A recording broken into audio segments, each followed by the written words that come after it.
కడప జిల్లా పులివెందుల పట్టణంలో నేడు అంతర్జాతీయ పర్యావరణ దినోత్సవాన్ని పురస్కరించుకొని మున్సిపల్ కమిషనర్ ఆర్డీఓ తదితర అధికారులతో కలిసి నిర్వహించిన కార్యక్రమంలో Pulivendula TDP incharge BTech Ravi పాల్గొన్నారు. పర్యావరణ పరిరక్షణ, గ్లోబల్ వార్మింగ్ తదితర అంశాలపై ప్రజల్లో అవగాహన పెంచాల్సిన అవసరం ఉందన్నారు.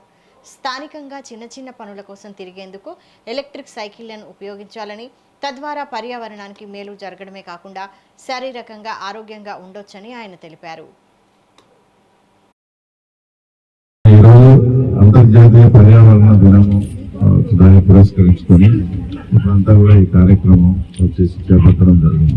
ముఖ్యంగా మాకు 2 రోజుల కిందట అప్పుడు అమరావతిలో మీటింగ్ పెట్టినప్పుడు కూడా చంద్రబాబు నాయుడు గారు ఏదైనా చిన్న దగ్గర ప్లేస్ కూడా తర్వాత మీరు ఎలక్ట్రికల్ సైకిల్ కూడా తెప్పించుకొని ఆ ప్రోగ్రాంలకు ఎలక్ట్రికల్ సైకిల్లోనే మీరు వెళ్ళాలి, అలా మీరే ఇనిషియేట్ చేసి ఆ రకంగా పోతే ప్రజల్లో కూడా ఒక అవగాహన పెరిగి తర్వాత అందరూ కూడా డీజిల్ కన్జంప్షన్ మీద కానీ వీటి మీద ఒక అవగాహన వచ్చి అది పర్యావరణానికి మంచిది, తర్వాత శారీరకంగా ఆరోగ్యపరంగా కూడా తర్వాత మనకు మంచిది.